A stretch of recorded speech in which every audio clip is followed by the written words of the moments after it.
भी मंग लिया कर। आका करीम सल्लल्लाहु इब्ने माजा शरीफ हदीस का नंबर 400 है। बात में मैं मुकम्मल करा, वक्त हो गया। आका करीम सल्लल्लाहु अलैहि वसल्लम ने फरमाया क़यामत का दिन होएगा, क़यामत वाले दिन आले जन्नत जिहड़े ने उन्हां दी साफबंदी होएगी और एक दोज़खी दा उत्थों जिक्र होएगा। जन्नती एक पासे होणगे, दोज़खी जिक्र नंगेगा। इब्ने माजा शरीफ है हदीस का नंबर 400। फरमाया ये बंदा टुरिया जा रहा है जहन्नमी, आर्डर मिल गया भी जहन्नम चला जा। इसकी नज़र पैगी जन्नतियां दी सफ दे अंदर। एक से मौलवी की गल नहीं, मुस्तफा दा फरमान है। जन्नतियां दी सफ दे अंदर इसकी नज़र पैगी और एक बंदे दे कोल जाके ना दामन पकड़ लेगा, कहंदा मैनू पछाणे, ते आखेगा नहीं यार, कहंदा यार तू मैनू पहचानदा नहीं, याद कर फलां दिन सी ते फलां जगह ते मैं तेनू मिलिया सी ते तू प्यासा सी, मैं तेनू पानी दा एक घुट पिलाया सी। एक घूंट का भी जिक्र हदीस पाक दे अंदर है। एक घूंट पानी, वो गिलास भर के नहीं पिलाया, एक घूंट ओदे कोल होएगा ही ओना, एक घूंट तेनू पिलाया सी ते हुण मेरी सिफारिश नहीं कर दिंदा, अल्लाह तेरे तो राजी हो गया है। मेरे आका करीम सल्लल्लाहु अलैहि वसल्लम ने फरमाया वो सिफारिश करेगा, अल्लाह रब्बुल आलमीन उस बंदे दी बख्शिश फरमा देगा। इसे हदीस पाक के अंदर मेरे आका फरमाया फिर एक होर दोज़खी गुजरेगा।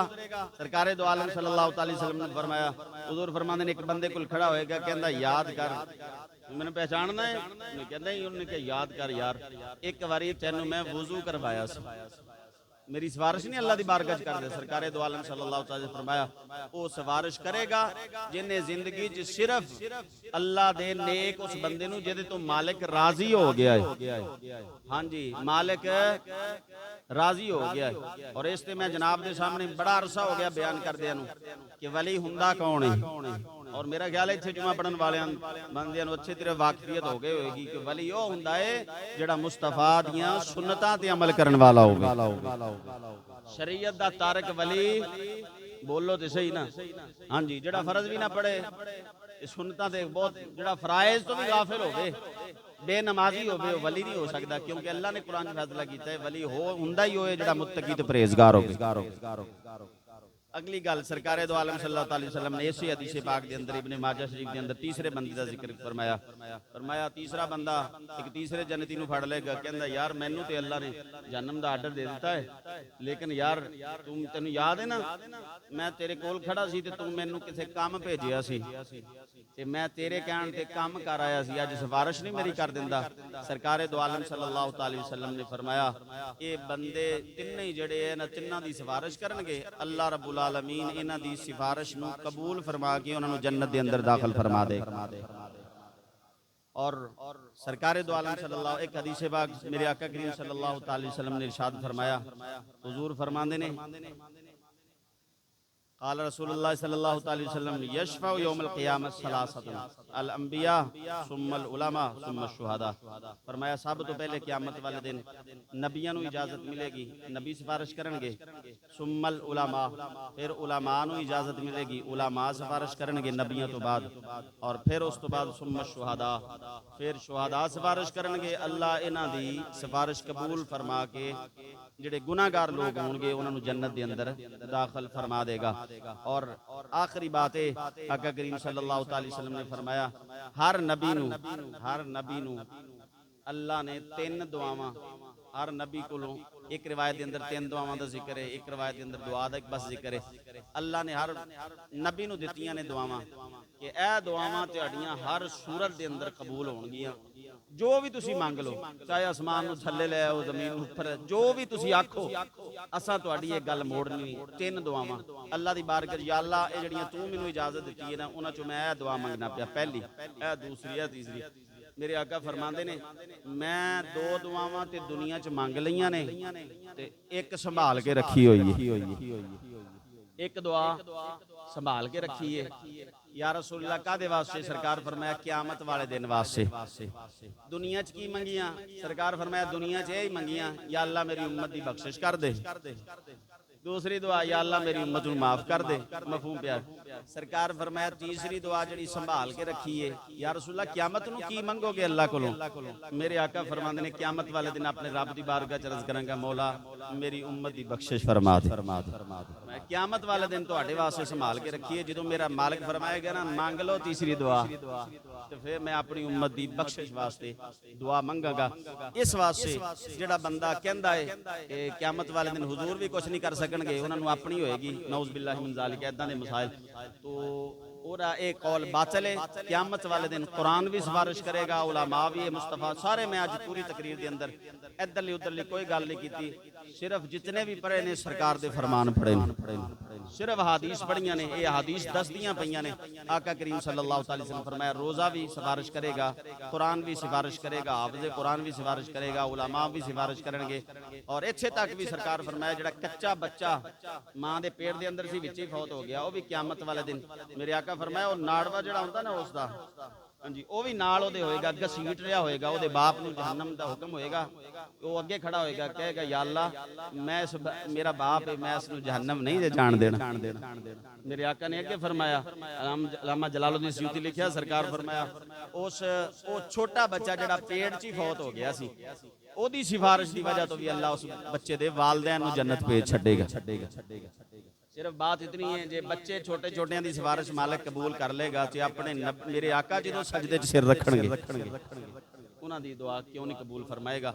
और इस वास्ते अल्लाह दी बार मेरे आका करीम सल्लल्लाहु अलैहि वसल्लम फरमाया बात मैं मुकम्मल करदा सरकार फरमांदे ने जदों भी अजान होवे ना जदों भी अजान होवे ते मेरे आका करीम सल्लल्लाहु अलैहि वसल्लम फरमाया मेरे वास्ते और मेरा ख्याल है ये मेरे जुमले तुहानू ना दिल खोल के ते कन्न खोल के सुनने चाहिए ने।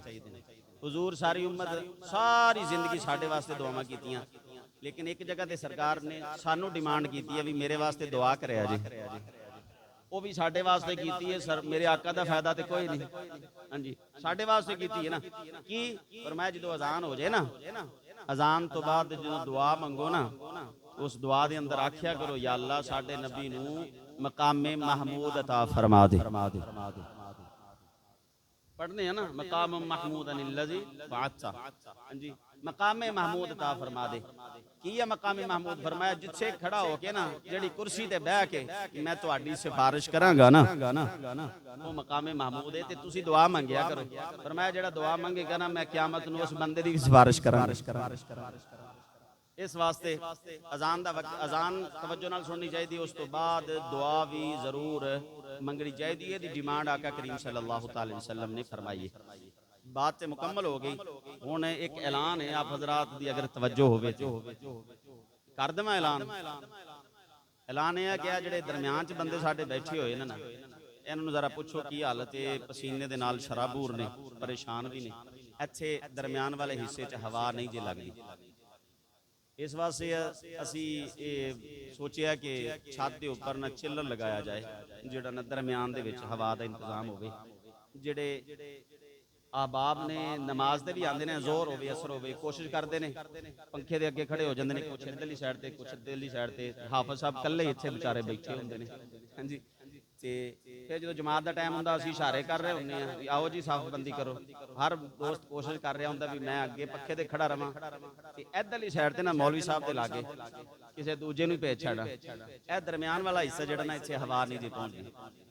तो किस्सा मुख्तसर यह है कि जिहड़ा एस्टीमेट उन्हें लाया उन्हें कहा जी वो चिल्लर वगैरह इत्थे लगेगा इत्थे इंतजाम हो जाएगा हवा का होर इहदा कोई हल नहीं ते ओहदे ते तकरीबन 180 लगेगा 1 लाख सोनी हो गए अच्छा सोमवार तो मैं दोस्त अहबाब नूं मिलिया जिहड़े चंद साडे नमाजी ने जुम्मा पढ़न आंदे ने तो साडे कोल तकरीबन 13 बंदे साडे कोल जिन्हां ने जी हामी भर लई है 10-10 हज़ार वाली असीं किहा सी 18 बंदे 10-10 हज़ार वाले सानूं चाहीदे ने 13 बंदे असीं सोमवार तो लैके ते जुमे तक अज तक पूरे कर लेने ते पिछे किन्ने बचे 5 बंदे बचे ते 5 बंदे बचे ने या 5 बंदे 10-10 हज़ार वाले सानूं टक्कर जाण ते या 10 बंदे बोलो 5-5 हज़ार वाले मिल जाण ਤੇ ਜਾਂ ਫਿਰ 25 ਬੰਦੇ ਬੋਲੋ ਹਿਸਾਬ ਕਿਤਾਬ ਲਾ ਲਓ 2-2000 ਵਾਲੇ ਮਿਲ ਜਾਣ। ਇਸ ਵਾਸਤੇ ਵੀ ਇਹ ਕੰਮ ਥੋੜਾ ਜਿਹਾ ਆਸਾਨ ਹੋ ਜਾਏਗਾ। ਬਾਤ ਸਮਝ ਰਹੇ ਹੋ।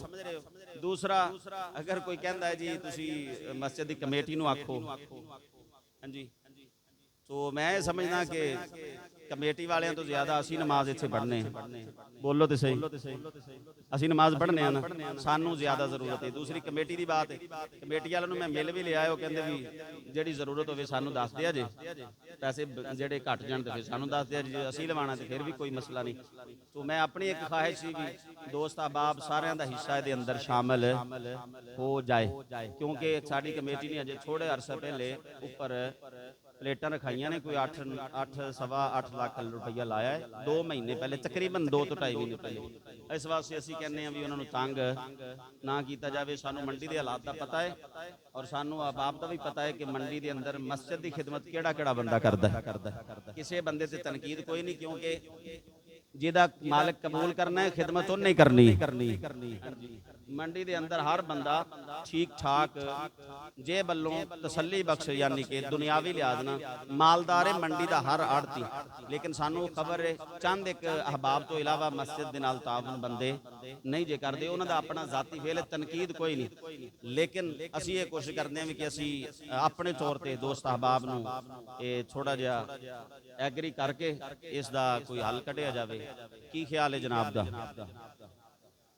हाँ जी, है प्रोग्राम च 2 मिनट अगर किसी की जेब च है, जे कोई वादा करना चाहता है तो फिर दा वादा कर लो। 2-3 मिनट असी बैठे हैं, अगर किसी खिदमत करनी हो इस हवाले दे नाल थोड़ा जिहा उठो जरा माड़ा जरा। मैनू बंदियां दे नाम भी आते हैं, फिर मैं एक बंदे का नाम लांगा। 5 बंदे वैसे मैं पूरे कर लेने, 10 थाले 10 वाले वैसे बंदे इच्छे मैं ये पूरे कर लेने इंशाअल्लाह अजीज। खुद जरा आओगे तो फिर जरा